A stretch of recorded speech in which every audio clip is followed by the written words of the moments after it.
Smartphone brand China banyak guna trik ni. Saya tak nampak lagi lah Apple ataupun Samsung buat. Tapi beberapa brand China memang guna idea ni untuk tambah poin jualan smartphone mereka. Apa benda?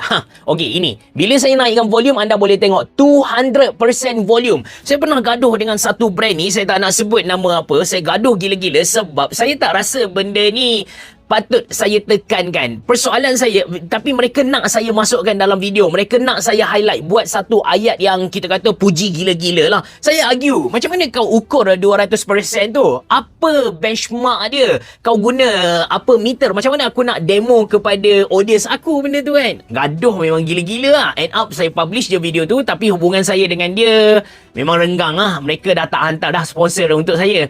Tapi itu antara benda yang saya rasa mengarut lah kan. Macam mana nak ukur 200%? Saya rasa benda ni bukan dekat smartphone saja. Anda tengok dekat kipas tangan. Kipas tangan pun dia kata dia ada speed sampai 200%. Letak je lah 100%. Apa masalah kalau macam tu? Daripada 200 baik kau hentam 1,000 ke 1 juta terus, nampak lagi bijak kan. So sekadar berkongsi, benda ni tak penting sangat pun. Apa pun nyatakan pendapat anda dalam ruangan komen.